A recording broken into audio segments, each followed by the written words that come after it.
On the podcast today, we're going to speak about chapter 65 of the Tao Te Ching, which makes up the 65th episode of the 81 meditations on the Tao Te Ching. And as usual, Guyang will read Jia Fu Feng and Jane English's translation, and I will read Derek Lin's translation. In the beginning, those who knew the Tao did not try to enlighten others, but kept it hidden. Why is it so hard to rule? Because the people are so clever. Rulers who try to use cleverness cheat the country. Those who rule without cunning are a blessing to the land. These are the two alternatives. Understanding these is primal virtue. Primal virtue goes deep and far. It leads all things back towards the great oneness. Those of ancient times who were adept at the Tao used it not to make people brighter, but to keep them simple. The difficulty in governing people is due to their excessive cleverness. Therefore, using cleverness to govern the state is being a thief of the state. Not using cleverness to govern the state is being a blessing of the state. Know that these two are both standards. Always knowing these standards is called mystic virtue. Mystic virtue, profound, far-reaching. It goes opposite to material things, then it reaches great congruence. In this chapter, Lao Tzu is speaking about two different approaches to life, right? So he's speaking about those who are clever, which contributes to an increase in complexity, and also those who follow the Tao and let go of their conditioning, leading to more simplicity in the world. Yeah, so Lao Tzu is basically criticizing knowing too much. Yep. Right. When you know too much, you tend to complicate things where things can be simplified and it can be solved easily in the end, actually. But again, like the knowledge, especially the intellectual knowledge, makes us somewhat confused. So, but nowadays somehow they praise that aspect of education, right? So that's why people encourage people to get a lot of academic education. Nothing wrong with getting academic education, but we need to know actually danger of knowing too much. And Lao Tzu in this chapter is actually warning us that what actually can take us to if you have too much of a conceptualized knowledge. That's right. And that knowing too much, one of the reasons Lao Tzu is mentioning that is because it contributes to a different type of mental state where you're overly analytical about everything. So you can speak about the Tao, you can speak about this and that, and then people have been trained so much that they look far into the details of everything of what's being said, and they don't even know that they're being overly analytical without having kind of an open consciousness, listening and allowing whatever they're hearing to sort of marinate in their being, like how we normally are when our brain is thinking in a holarchic way, instead of looking too much into the detail. Just the other day I put a video out and it was about one of the Mahavakyas and speaking about Pragyanam Brahma, about how Brahman is consciousness, right? And then someone commented, all of this is useless without grace. And so do you see that they're trying to virtue signal, or they're over-analyzing what's being said without keeping an open consciousness and not realizing that maybe you didn't think about that the reason why we're even talking about this is because of grace, right? If you understand kripa in Sanskrit, that's what grace is that kind of divine grace that kind of guides you in whatever you're doing in your life. But you see what people do in the spiritual field in the modern day is it's infused with this know-it-all mentality, which leads to an over-analytical perspective of it. And we've got this on the podcast before, right? Oh, you two are idiots. You're talking about the Tao, and Lao Tzu says, don't talk about the Tao. And it's like, well, you did realize that Lao Tzu mentioned that and then proceeded to speak 81 verses on the Tao, right? So it's not speaking about it that's the problem. It's over-analyzing it that's the problem. Your consciousness is not open and you're not receiving the knowledge. So in that instance with that person that made that comment, it's a competitive comment, right? Because they have to put themselves above everyone else. But what they're doing is they're seeing it their own way, they're over-analyzing it, and then they're having an opinion or a perspective rather than just listening to it and, marinating on that knowledge itself, right? You and I have learned from great teachers, not by debating them, but by listening and learning for a long, long period of time. Because, who are we to argue and debate or to say, oh, maybe you're too analytical or this and that? That would just be your perspective, right? So Lao Tzu's warning us against that, because once you build that framework, you build like a conceptual framework, for example, it contributes to an over-analysis of everything, right? As you mentioned with education, there's an over-analysis. You can tend to become overly analytical. Like one guru said, right? A guru said that you can ask a 15-year-old anything now and they can tell you exactly how it is because they search it on Google, right? But do you really know that? Yes. So there's a difference between knowing and just speaking about something. Because you have the concept, this is what Lao Tzu's talking about, right? You have the conceptual framework, say. You can mention things about Taoism, for example, since we're talking about Taoism, but has it been a real experiential knowledge, gnosis, right? Yes. Or jnana? Has it been that sort of gnosis or jnana that you've had and you can speak about it openly, right? So there are some teachers that can do that because they've spent the years understanding the knowledge and it's a deep felt experience, and then so you can easily speak about it rather than just, parroting a few things you might have heard in a book or you heard on a 5-minute YouTube clip, and you've got a few ideas of certain concepts, but you're not speaking with authority on that matter, right? So. Yes, we spoke about the left brain dominating culture, right, with the work of Ian Gilchrist, right? Yeah. So I think that there's a direct connection with what we were talking about here, that education system, academic education is highly focused on logical and analytical thinking, which is basically using your only left side of your brain, right? So even these days, art as well, like way they educate art is also very in a certain framework and certain concept, so it became very intellectualized. So we overuse the left brain too much, and from that angle, people talk about spirituality. People like to understand from only that part of their brain, whereas we all know spirituality is actually complete marriage between left and right brain. From only that place, you're able to see the knowledge of truth, right? Well, that's why it is a great knowledge, isn't it? You need to use both sides of the brain. Otherwise, why do we have the entire, brain? Exactly, So we need to make a use of it. Yeah. So when we become a more left-brained person, let's say, then your perception of the world become much more analytical and intellectual and conceptual. So your framework in your head is perceiving the world can only become more analytical, right? So from that place, your mind, or you can also call it consciousness, becomes really contracted. So in that state, you are actually unable to see the bigger picture. Whereas if you have an open mind, like keep the open heart, so you can embrace anything, even someone down the street talking some complete nonsense, right? You can, he's having some strange day. You can take a humor out of it, right?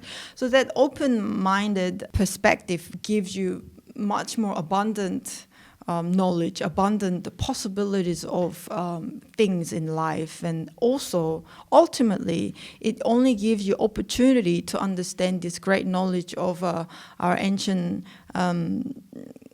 wisdom tradition wholeheartedly. We cannot understand this knowledge properly only coming from the intellectual perception.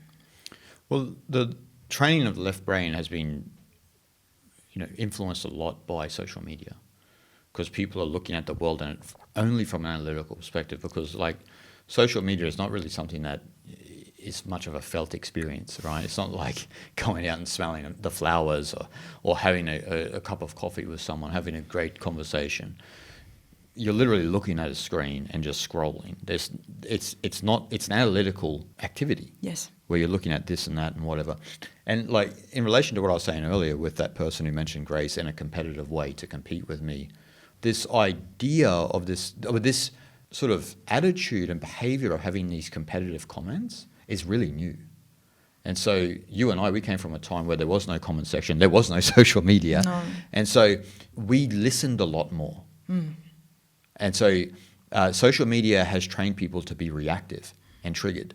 And so everyone's throwing their 2 cents in, when back in the day, because it was more face-to-face, a lot of people had more respect because you couldn't act like a coward behind a screen, because there's always consequences, right, if you speak too much in the real world. Yes. So this is like a left brain trained behavior to throw your 2 cents in everywhere, to be reactive about everything, wherein just only 15 years ago, we lived more in the real world where we could listen better. We didn't have 2 cents because we didn't really, like, who are we to say, right? So the reason why I learned at a young age a lot of Vedanta and Taoism and this and that is because who am I to say anything about it? Like, you're coming to it fresh as a daisy. Yeah. And so you're open like a flower, and you're absorbing and you're receiving the knowledge, and you understand it a lot better from that place. But if you're coming to it and you're commenting on things in a competitive way, and the competitive spirit does come from the left brain. It comes from the analytical perspective, because obviously the right brain listens, absorbs, receives, right, and then marinates on that knowledge, and then it becomes part of your consciousness. But the problem is when you're overly analytical, is it doesn't become part of your consciousness because you're cutting things up into this and that. This is the Qing in Taoism. The ability to cut the world up into this and that, which Zhuangzi calls a flaw. And so you're cutting the world up into all of these things to suit yourself. But if you're doing that, how can you actually learn?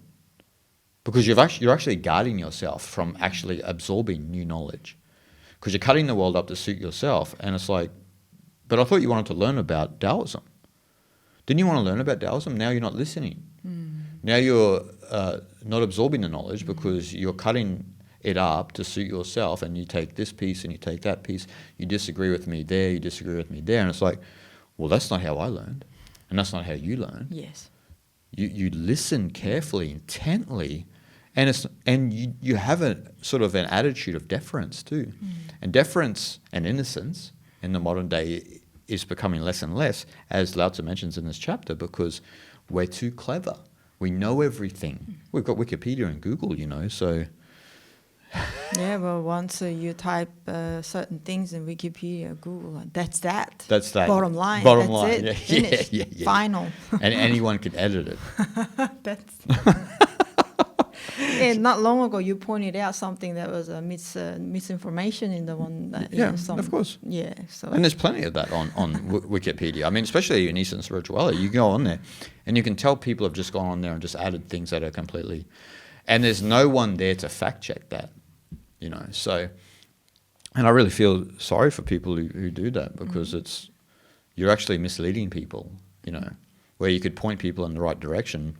Maybe point them to the right books or, the right teachers and so forth and so on, instead of saying, no, but I read this on Wikipedia and that's what it is. And it's like, well, that's not really what it is. I mean, you can get some things from Wikipedia. That's true. If it's sourced. There's a lot of stuff on there that's unsourced. And so you've got to be very careful in that perspective. Yes. Yes, this analytical mind, it only brings more obstacle and more kind of walls in your world, really. And you become more analytical, the more of the obstacles you will have, and more your life and the world that you perceive becomes narrower and narrower, right? It gets smaller and smaller, and from that place only you can be competitive with some strangers online, really, So that's really tragic. And from that process, that innocence is a huge part of human being, really. The reason why we love animals, we love dogs and cats, and we like to have pets, is because we get refreshing from seeing their innocent eyes, right? Because there is something about within us that we actually resonate from this innocent of the animals, really, you know. That's why these even vet doctors or the person who work at the zoo, and they have such love and, you know, care for the animals, because they know that unconditional love and innocence they get from these animals sometimes that you don't get from, you know, the people these days, unfortunately. And yeah, like you pointed out before, the analytical mind, they only get people not innocent, really, so they become basically rotten. It's not that it's completely disappeared, but because we are just so exposed to too much of almost nonsensical information, and people somehow like to believe that kind of things, and they want to support it, they want to defend it, so they become the part of the cause of the problem. That's right. And I like what you mentioned about dogs and cats. I was thinking that, you know, in relation to this is, and I heard this a while ago from a teacher, that someone was asking about how to be more present, how to help their meditation practice. And he said, get a dog. And a lot of us don't really think about it, but if you've ever had a dog or you've been around dogs, usually when you're with a dog, because of its innocence, you're not really thinking about a lot, because you're kind of, you're sort of involved in that. It's, you know, seemingly like frivolous experience, but you're involved with the dog because you're kind of, you know, one with it in that moment. And so that teacher said that to the student to help their meditation practice, because it allows them to, even more so than, you know, other creatures and so forth and so on. Obviously, this would go for a cat as well, I would say, but particularly the type of animals that, you know, we have kind of a kinship with. Yes. So you feel like you're really present in that moment. It helps your meditation practice, because, you know, the best way to help your meditation practice and to be present is to just be present. And so if you have a dog and this and that, it's, you know, it's very helpful. And that might help people who have a tendency to be overly analytical or think they know everything. That's right. Right? So Lao Tzu, all through the Tao Te Ching, is kind of recommending a place of not knowing. You know, and ironically, it's like the Upanishads say, those who know the Brahman don't know the Brahman, and those who don't know the Brahman know the Brahman. And it's not that Brahman or Tao is an object of knowledge. It's not that they don't know the Brahman, like as in, like, it's not like a felt experience that they have, but they haven't turned it into, as we've been talking about, like an object of knowledge, like something that we can analyze and construe and so forth and so on. You know, and I like to say to people, instead of what is the Tao, more so where is the Tao? Because to say what is the Tao is it's difficult to. I mean, how can we explain what the totality of everything is with our puny intellect? Yeah, that's right. You instantly try to thinking in your vocabulary storage, right? And you're trying to find the right words to describe and actually put in some sort of, again, the concept, right? To be able to define what it is. Whereas, like you said, where is the Tao would be much more an intuitive answer. Yeah, it could come out, yes. Because the Tao is immanent within all reality, and at the same time transcends it. Yes. And so that's difficult for us to think about, because when you think about that, you know that the Tao is moving through you as you, but you have this locus of consciousness up here that you think is running the show. And so that's where cleverness and becoming a know-it-all and so forth and so on. When you've surrendered to whatever the ultimate is, and you become like an aperture for the Tao to express itself, then a lot of different things start to happen in your life. And you don't encounter a lot of suffering and pain and so forth and so on. Yes. And this is like, as with this chapter, in talking about just that, is that, you know, often rulers and politicians and this and that, they think they are this locus of consciousness who has control of their reality. And so they tend to come across a lot of problems in their lives, because that's just coming from being overly clever. Now, the problem in the modern day is that used to just be the rulers of the world, but now it's becoming just the average person because of, you know, the phones and this and that. where people think they know everything just because they read something on Wikipedia or something. But that's not the way it is, right? Yes. And all you're doing in following that approach, as Lao Tzu mentions in this chapter, in being clever and crafty and so forth and so on, you're contributing to more complexity in the world. And so what we're doing is we're fragmenting reality into a million pieces using this. Instead of following the path of simplicity, instead of letting go of who we are or who we think we are, then life becomes simple, and that contributes to more peace, more shanti in the world, right? And so piece by piece, right? Yes, yes. So people have to think, in a sense, piece by piece. We've always thought in an idealistic way that, we're all going to be sitting around singing Kumbaya and then there's going to be world peace, and that never happens. No.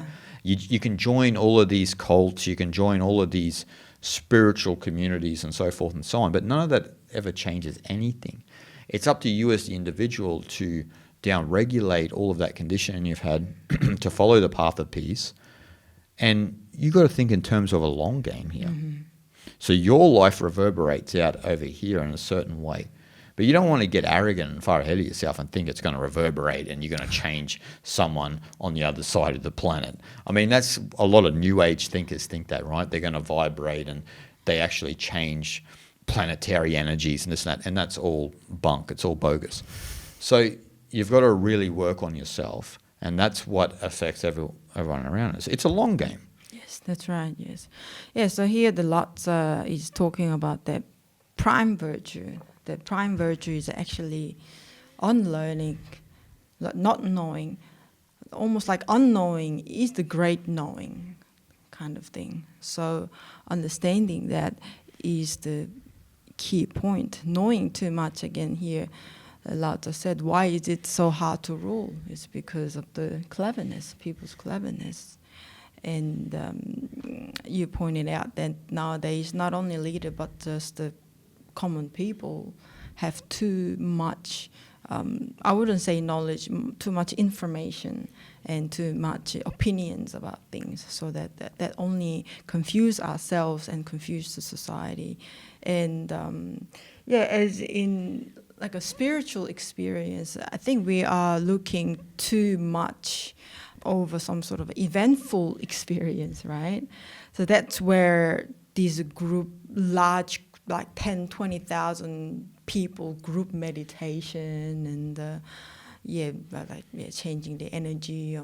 They use all these fancy, fantastic words, to make it as glorious as possible. But the changes, we know that change is coming within us, truly is coming within us. And we need to give up that sense of ownership, I think.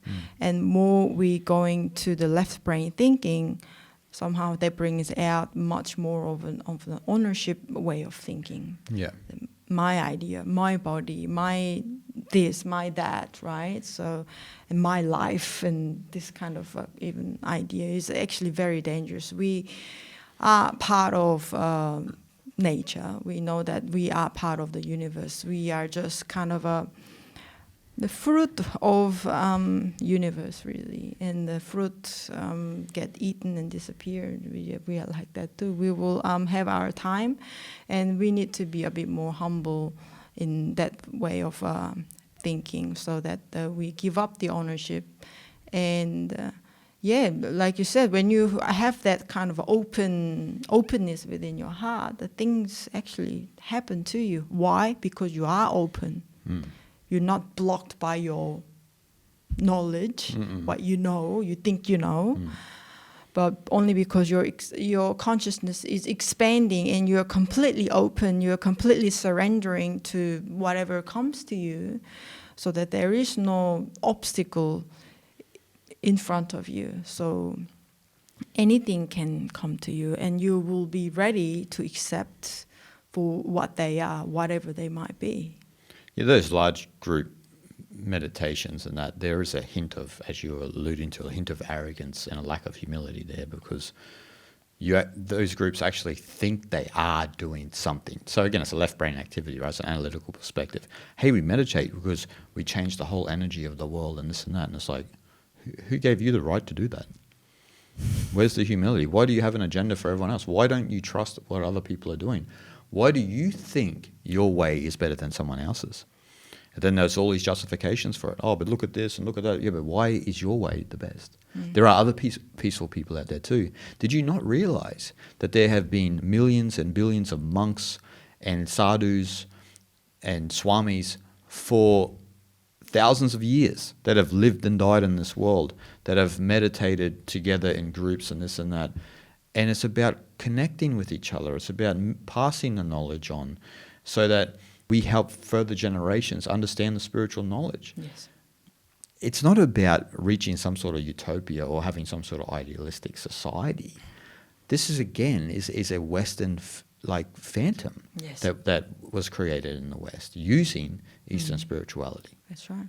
So yeah, we need to keep that humility. We need to understand that being clever, being crafty, this is a slippery slope. Yes. And if you think you know a lot, remember that you don't really know too much too. That's right. You can know actually all the knowledge in the world, and you think you know something, but then do you really know though? If you look at it from a universal perspective, do you really know? You're still a human being stuck on this little speck of dust in infinite space. What could you really know? Yes. Apart from your own localization of where you are in the world? Big mistake is that we think we know. Yeah. That's the biggest misunderstanding That's right. that we That's right. have, isn't it?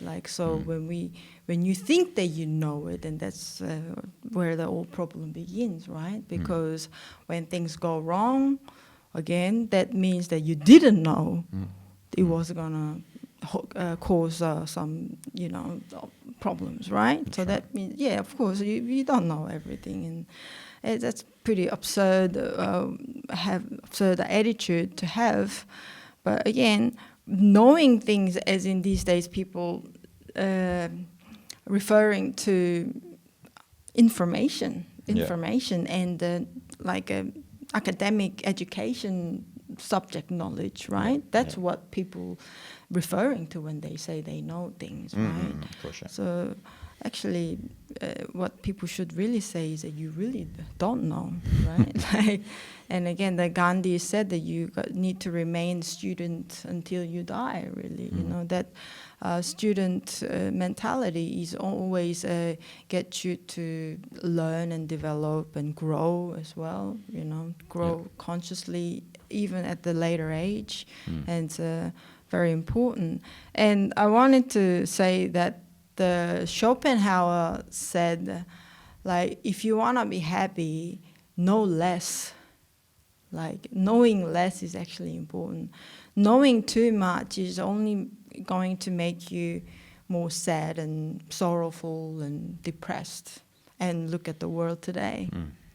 We think we know everything, right? And maybe we know too much. We have too much access of infinite amount of information that's getting uploading every second, right? These days, so that we never been more depressed. That we never been unhappy as we are today at the same time. That's right. So yeah, don't try to know too much, and just to take care of your basic needs and look after yourself and look after your loved ones, and keep the life as simple as possible. Then we'll be able to see good things and fun things in the little things, right? So that's often we feel happiest, really.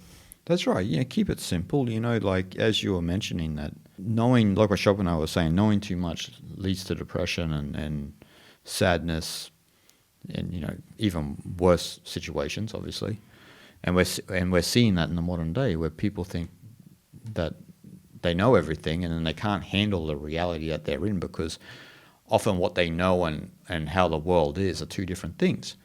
And so what happens in the modern world is we build our sense of identity on information that we've learned. And so when the world conflicts with the information that we've learned, we're depressed. And so what's one of the main causes of depression and suicide and self-harm and so forth and so on? Overthinking about yourself. But that's the main cause, is overthinking about yourself. So you're not connecting with other people. You're not accepting the world for what it is. You're not learning things that are going to free you from this hypnosis of self that you have. Instead, people are doubling down now on themselves. They might go to therapy or this and that, and they don't really get any solid answers, because the true words they need to hear is stop thinking about yourself. Mm-hmm. Stop this obsession about you think you know everything, and stop being so self-absorbed. Yes. Experience the world with no sense of self. Yes. Just, have a cup of tea with someone.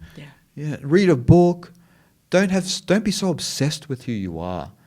And you don't want to turn anything into an obsession, right? Like we talked about, unlearning and so forth and so on.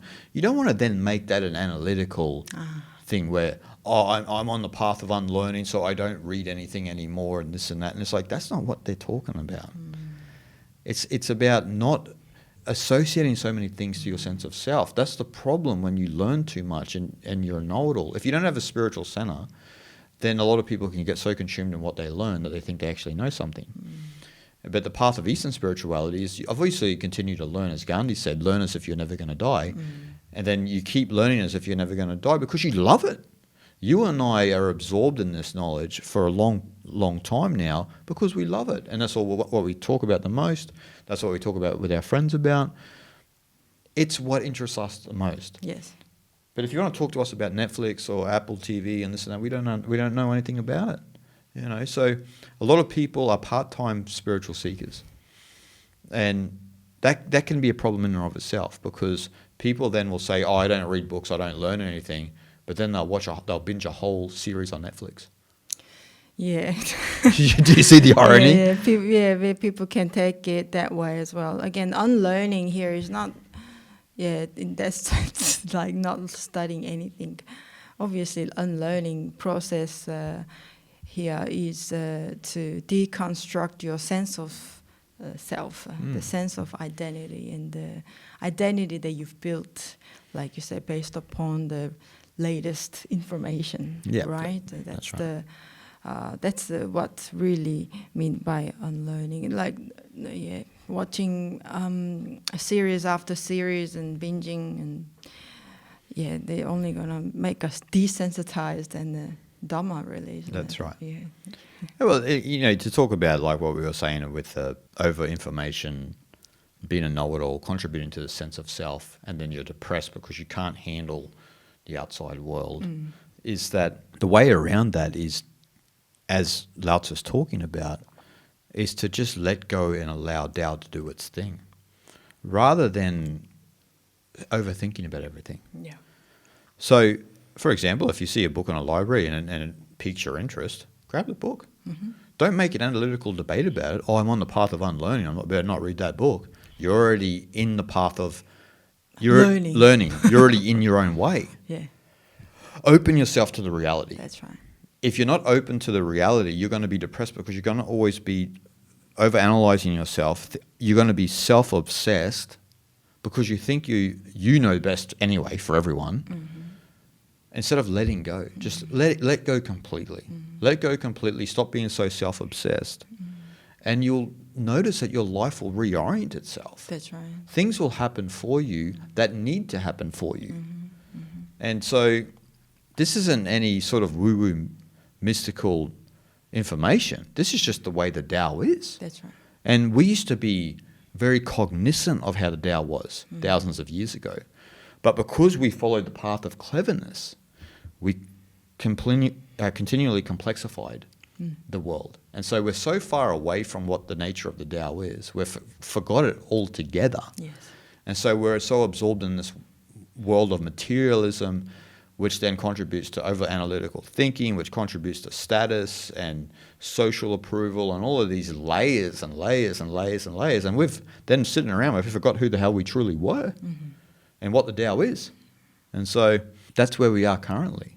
Yeah, it's very tragic, actually. And it seems like the people only going deeper and deeper in that way. So they creating more of a layers of their own obstacles to be who they truly are, and also actualize their real potential. You know, actualizing your real inner true potential is everyone's goal, and we know that's what makes you feel most joyful and happiness, because there is something, some very important element within that which please our spirit really. And to be able to achieve that, we need to take the layers off, start taking layers off. And again, we can't take it a bit too far, like you said, oh, I shouldn't be doing this, shouldn't be doing that. It's just like when you feel thirsty, you want to drink water, like it's unconscious, right? You're hungry, you get hungry, you look for food to nourish your body, just like that. You need to follow what's really coming to you, and you need to also make sure that what that is as well. You need to be aware of what's happening within yourself. That's right. When you're over-analytically thinking about everything and thinking about yourself and you're not listening, then you're trying to do the Tao. But the fact of the matter is the Tao is always doing you. But you're just the obstacle in the way of that. And to speak to your point, to reach that inner potential, we have to remove that dam in the river to allow the Tao's power to become our power. And that's the only way. That's There's no other way, really. There's the only way. That's true. Yes. Okay, guys, we hope you enjoyed, and we'll see you guys next time.